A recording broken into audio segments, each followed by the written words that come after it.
When I was 17, I was kicked out of university because of illegal substances. My parents almost disowned me. I was fined and overall lost a lot of money, friends, dignity, etc. It was a really crap time in my life, and I didn't have much left.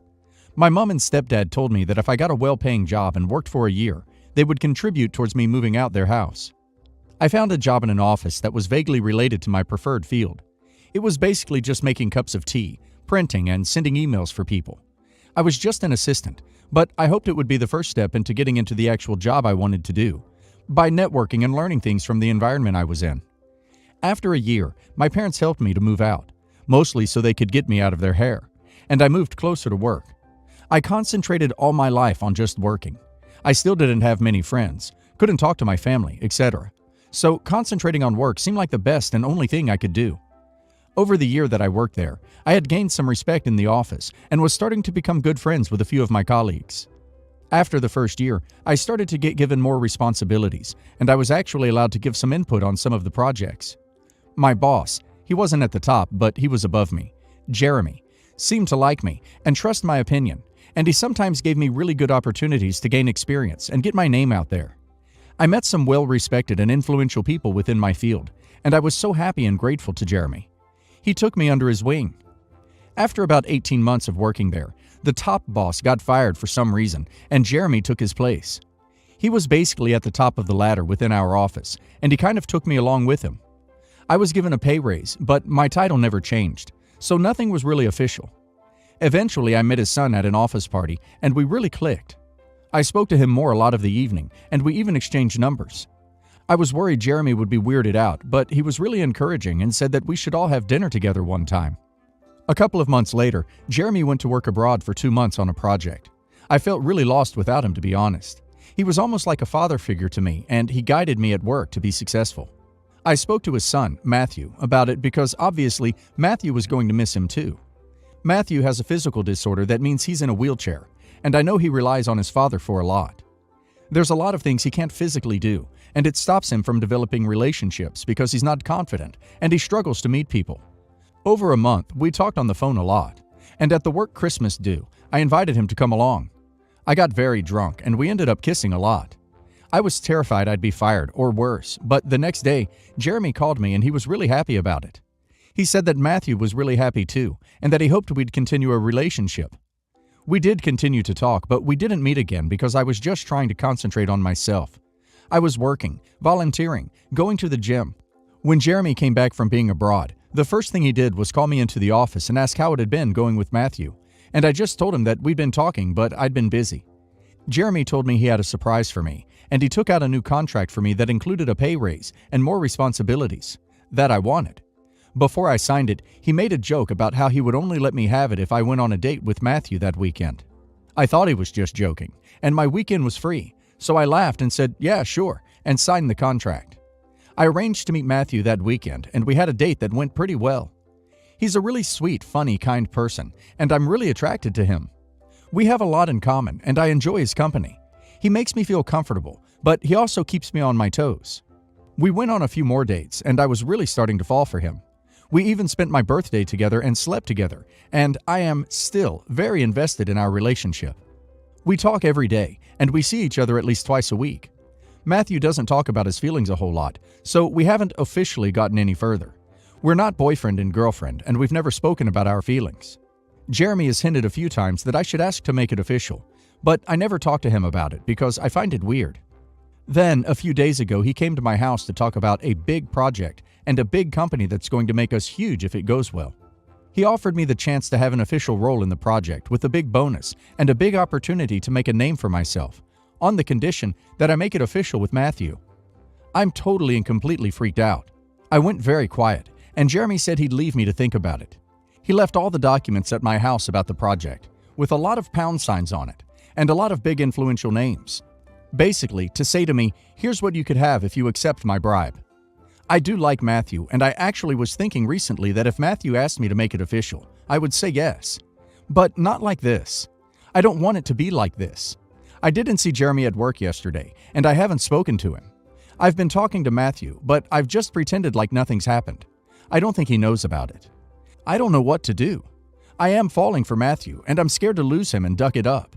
I love my job, and I'm scared of getting fired or missing out on an amazing opportunity. I value my self-respect and morals, and I will not lower myself in any way, shape, or form. I deserve to be successful, and I've worked so hard, and I want it to be fair. What the duck do I do? What do I tell Matthew? What do I tell Jeremy? I disagree with the comment saying to go to HR, or switch supervisors, or to be cold to Jeremy at all. It seems like Jeremy thinks you are amazing and is worried that his son may never find someone because of his condition. I'm sure he has good intentions, however cruel his actions may be. It seems like you have been very close to Jeremy, so I think you should arrange a meeting with him to explain the situation. You should explain that you actually truly like Matthew as a person and want to be with him, completely separate from the bribes Jeremy has offered. He may not realize this because you accepted the other bribes, so setting him straight would be good. He may realize that his son doesn't need his help to find a girlfriend. Explain that you are uncomfortable with the bribes he has offered and won't be accepting. Go on to tell him that you feel you have worked hard at your job and deserve the opportunities, separate from your relationship with Matthew. Explain that you wish to keep talk of Matthew outside of the workplace because you want to keep it professional. You need to talk to Matthew and tell him this. Otherwise, he's going to end up thinking you pity dated him because his dad asked you to, and you wanted to keep moving up in the business. Then, tell Jeremy your thoughts on the business venture, but tell them they have to be completely separate from Matthew. That even though that is his son, it is your private life, and the thought of being bought is upsetting. I, 28 male, am supposed to be best man at my best friend's wedding, 28 male. My best friend has been dating his now fiancée, 26 female, future wife, for 5 years, and they're getting married in October. My girlfriend, 27 female, and I have been dating since high school, almost 12 years. We are also expecting a child together, and she's due in January. My girlfriend and I are not wedding people, and we've made the choice to not get married, but we have a cohabitation agreement. Note that my girlfriend and I are fully committed to each other, and our choice to stay unmarried isn't because we don't love each other. We just don't like it. The couple is allowing everyone a +1 at the wedding, but for the bridal party, she only allows married couples to the head table. Now, all the bridesmaids except 2 are married, while all the groomsmen except 1 are either single or unmarried relationships. The maid of honor is engaged and not married, yet she's allowed a +1 in the head table.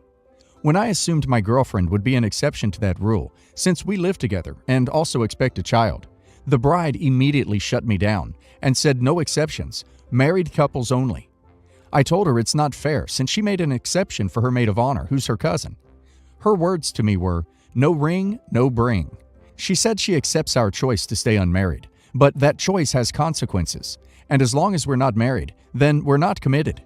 She said she doesn't want a nobody with no ring on the head table. I reminded her she's the mother of my future child, my partner of 10 years, and I could not disrespect her. She said she doesn't care. Rules are rules. Note, most of the married couples of the bridal party have been together for less than 5 years, yet my 12-year-old relationship is called unimportant. I told the couple that I respect their decision of the married-only rule, but I can't disrespect my girlfriend and put her below their wedding and have her importance downplayed. And that while I respect their wedding rules, I still prioritize my girlfriend's feelings and respect like any decent partner would. So I decided to step down from the best man and let them pick someone who could meet their needs for their wedding. The bride just cussed me off and left the room saying I'm selfish for not prioritizing the wedding over some girl. My BFF got mad at me because he feels I ruined his wedding day. I tried to talk to him calmly about it and explain my feelings better, but he wouldn't listen. So please, I need advice on how to approach my BFF and make things right. I don't want him to feel like I disappointed him on purpose and possibly ruin our friendship because of that. Any advice is appreciated. Edit. I want to clarify why I thought I did something wrong. First of all, the fact that my BFF is mad at me. First and main reason. Secondly, my mother and sister said I was unreasonable and should apologize for trying to interfere with their wedding rules like that, and that it's a common rule to only allow married couples in the head table, which made me be in the wrong and how I needed to make it up to my BFF somehow. You definitely did the right thing.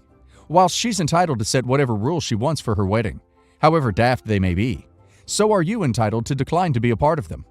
Her words about your partner of 12 years being just some girl must have been incredibly hurtful. It's 2021. Millions of people manage just fine in long-term relationships without needing to get married. Hell, most of my friends are in long-term relationships but unmarried. And most of those relationships have lasted longer than those of my married friends. The bride sounds like a total B. At this moment in time, she is an unmarried woman. So is her relationship worth less than a couple who are married? You're in a committed relationship with the mother of your unborn child, and it is absolutely right that you prioritize her. If it were me, I'd stick to my guns. If your best friend isn't capable of understanding why you prioritize your partner, then is he really worthy of being your best friend? Weddings are stressful, sure, but not an excuse to act unreasonably and treat friends like crap. My fiancé and I are getting married in 2 months, and we recently mailed out all of the invitations. We have been dating each other for just over a year before getting engaged. He is the absolute love of my life, and I couldn't have asked for a better life partner. Yesterday, during a conversation about who to pick as groomsmen, he hesitated about one person in his guest list. When I asked why, he mentioned that he had previously slept with the person's now wife and mother to their child, and that it didn't go very well.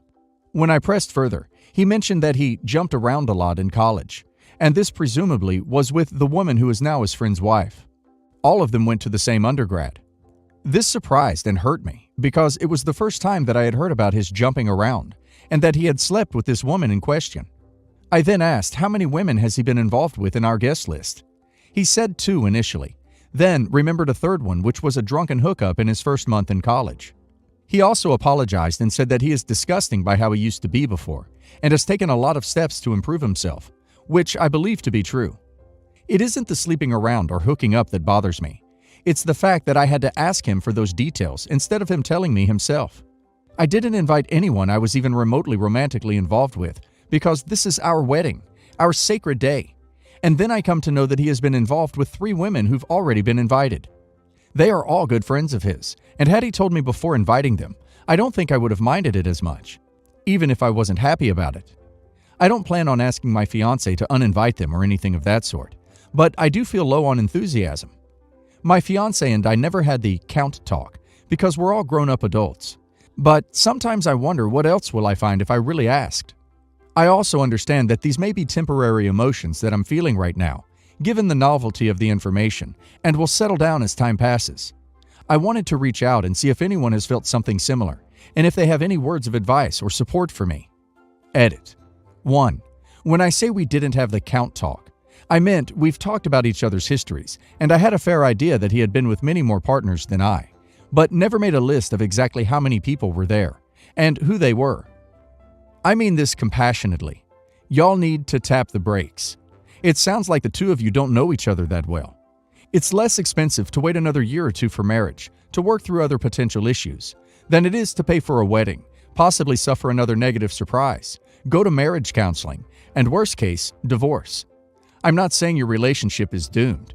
What I am saying is that it is unwise to rush into marriage when you don't even have a clear image of your fiancé's past, no matter how much of a cool girl you are. This was so wrong of him to do. Also, he should have told you who he invited. He hasn't been honest by not telling you, not respected you. I would have just uninvited them. It's your day. I just don't get how you didn't discuss who you were inviting, in details, before sending the invites. I don't think your man acted respectfully at all. Did he hide, mitigate that he had slept with them on purpose? Because then he actually knew that it was a disrespectful thing to do.